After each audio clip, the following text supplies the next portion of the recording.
ॐ भूर्भुवः स्वः तत्सवितुर्वरेण्यं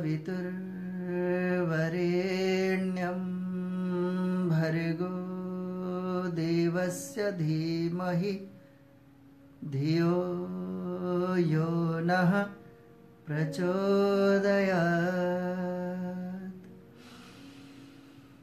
ॐ सहना भवतु सहनो भुनक्तु सह वीर्यं करवावहै तेजस्विनावधीतमस्तु मा विद्विषावहै।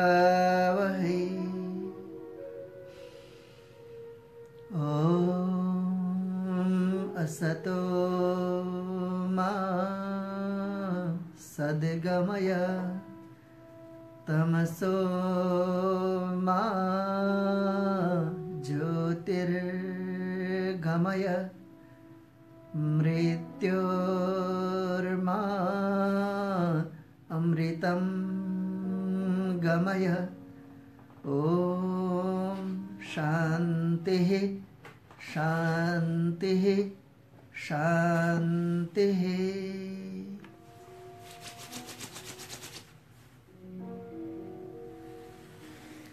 योग कथा के 9th एपिसोड में आप सभी मित्रों का सादर अभिनंदन है, स्वागत है,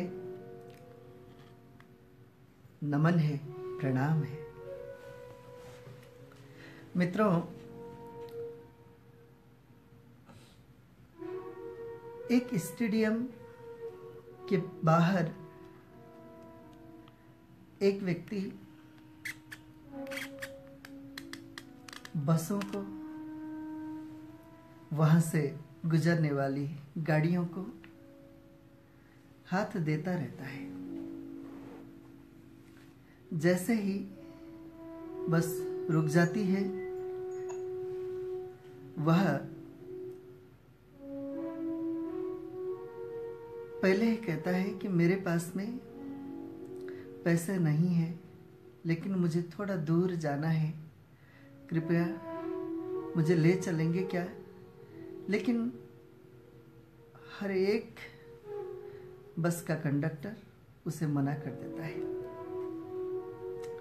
एक आध बार वह बस के अंदर घुस भी गया, लेकिन थोड़ी दूर पर जैसे कंडक्टर टिकट के लिए कहता और वो पैसे के लिए मना कर देता, वैसे ही उसको वहीं पर उतार देते थे।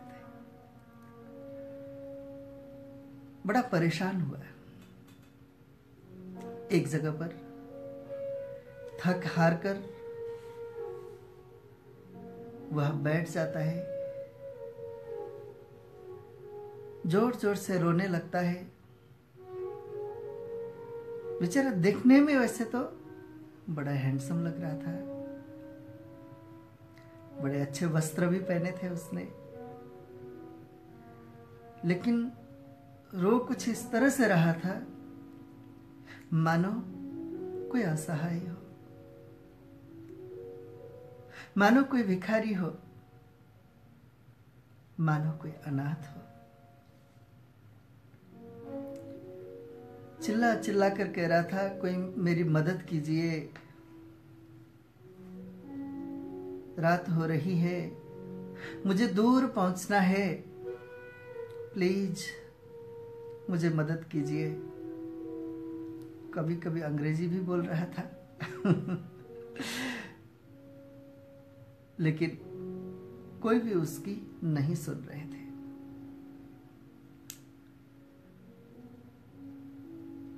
उसके पास से ही एक बस गुजर रहा था। एक व्यक्ति बस के अंदर से खिड़की से जैसे बाहर झांकता है, तो उस व्यक्ति की आवाज उसके कानों में टकराती है। उसे लगता है यह व्यक्ति मदद के योग्य है। याद रखें इस बात को, मदद करने से पहले यह समझना भी उतना ही आवश्यक है कि व्यक्ति मदद के योग्य है या नहीं है। उसने देखा, उसको लगा कि व्यक्ति ठीक ठाक है। वह समझ गया कि संभवतः कोई बड़ी समस्या आई होगी, इसलिए इसे मदद करनी चाहिए। तत्क्षण उसने निर्णय लिया, बस को रोकने के लिए अनुरोध करता है और उस व्यक्ति को बस के अंदर बिठाता है। वो कहता है कि मुझे फला जगह तक पहुंचना है। मित्रों, वह आगे बोलता जाता है, मेरे पास में रुपए नहीं है, कृपया मुझे वहां तक कैसे भी पहुंचा दे, मैं आपका आभारी रहूंगा। वो कहता है कोई बात नहीं, आप आराम से बैठिए, आपका टिकट मैं काट दूंगा। बैठ जाता है, लेकिन उतने पर भी वह व्यक्ति रोना बंद नहीं करता है, निरंतर रोता जाता है, मानो कोई बड़ी घटना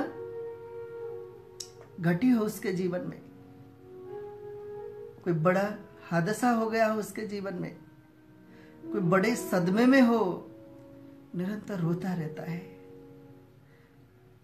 जिसने उसकी टिकट बनवा दी थी, उस व्यक्ति के मन में प्रश्न खड़ा होता है, संभवतः इसके साथ कोई अनहोनी हुई होगी। तो पूछने लगता है, भाई साहब, क्या मैं ये जान सकता हूं आपके साथ कोई बड़ी अनहोनी हुई है क्या? क्या आपने किसी के ऊपर विश्वास किया और किसी ने आपके ऊपर विश्वासघात किया? किसी ने आपको धोखा दी? या कहीं ऐसा तो नहीं आपको किसी ने लूट लिया हो, आपके किसी सामान की चोरी हुई हो, या आपके परिवार में या आपके रिश्तेदारों में कोई बड़ी घटना घटी हो? वो प्रश्न के ऊपर प्रश्न करता जाता है और वह व्यक्ति सिर हिलाता जाता है, लेकिन रोना धोना बंद नहीं करता। बाद में उसके आग्रह पर वो कहता है कि भाई साहब, थोड़ी दूरी पर स्टेडियम में क्रिकेट का मैच चल रहा था, मैं वहीं पहुंचा हुआ था। सुबह घर से इस आस से मैं निकला था कि आज तो बहुत अच्छा दिन है। मैंने सुबह सुबह राशिफल भी सुन लिया था, उसमें कहा था कि आज का दिन आपके लिए शुभ रहेगा, बहुत अच्छा दिन रहेगा। मैंने ज्योतिषी से ये पूछा भी कि आज का दिन कैसा है मेरे लिए, मेरे ग्रह दशा कैसे है। चारों ओर से मुझे पता चला आज का दिन शुभ है, इसलिए मैंने सोचा कि चलो आज कोई बड़ा काम किया जाए। मित्रों, बहुत सारे लोगों के जीवन में राशिफल के चक्कर में, फलित ज्योतिष के चक्कर में न जाने कितने बड़ी अनहोनी हो जाती है। वो कहता है कि मैं गया और मैं सट्टे लगाने लगा, एक बल के ऊपर सट्टा लगाया, सट्टे के ऊपर सट्टा, सट्टे के ऊपर सट्टा लगाता गया और हारता गया। हर एक सट्टा गलत निकलता गया। जितने भी रुपए थे वो कम होते गए, लेकिन मैं इस आश में बैठा हुआ था कि संभवतः अंतिम सट्टा तो ठीक हो जाएगा और सारे के सारे रुपए एक साथ प्राप्त करूंगा। लेकिन मित्रों, वो कहता है ऐसा नहीं हुआ। सारे रुपए चले गए, सब कुछ चला गया। जेब में मोबाइल था वो लगाया, वो भी चला गया। गले में चेन लटका हुआ था वो भी चला गया। बस सब कुछ चला गया। ऐसा कहते हुए वो रोता है। वो कहता है कि आज का दिन मेरे लिए सबसे बड़ा अशुभ दिन निकला, बहुत अशुभ दिन।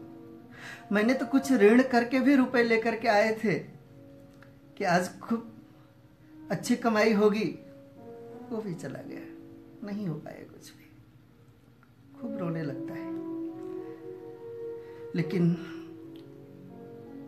वह व्यक्ति जो उससे प्रश्न पूछ रहा था, जो उसके सामने एक देवदूत के रूप में उपस्थित हुआ था, यानी कि उसके मददगार के रूप में उपस्थित हुआ था, जो उसकी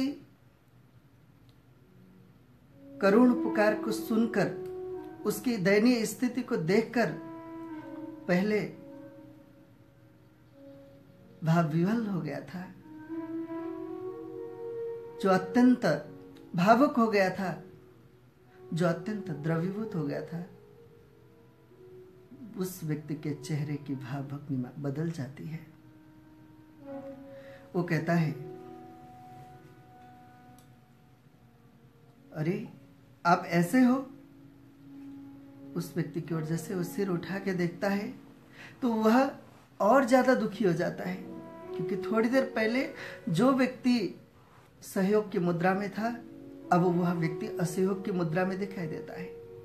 वो कहता है कि आपको जहां तक पहुंचना है, मैंने टिकट तो ऐसे बनवा दी, लेकिन मैं आपको अभी तुरंत यहीं पर उतरा देता हूं, या आपके पास जो चीज है वो मेरे को दे दो। घड़ी पहन रखा था, उसने बोला कि या तो घड़ी दे दो, तभी मैं वहां तक छोड़ दूंगा, वहां पर आपको पहुंचा दूंगा, अदरवाइज मैं आपको यहीं पर उतरा दूंगा। उसके पूछने पर वो कहता है कि आप दया के योग्य नहीं हो, आप सहयोग के योग्य नहीं हो, आप जुआ हार करके आए हो, आपकी सहायता करना भी एक प्रकार का पाप ही है, जो मैं करना नहीं चाहता हूं। वह अपनी घड़ी उतार करके उसे देता है और अपनी विगत की स्थिति, अपनी पुरानी सोच और अपने किए कर्म पर बैठकर पश्चाताप करता है। मित्रों, कहानी का सार यह है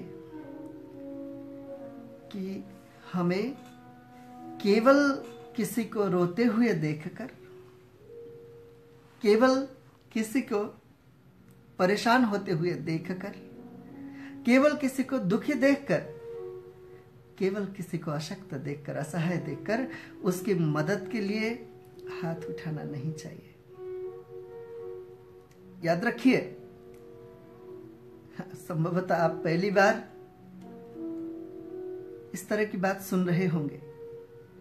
सब लोग यही कहते हैं कि जो दुखी हो, जो दरिद्री हो, जो परेशान हो, उसकी मदद के लिए तैयार हो जाओ। लेकिन मैं कह रहा हूं कि नहीं तैयार होना है आपको।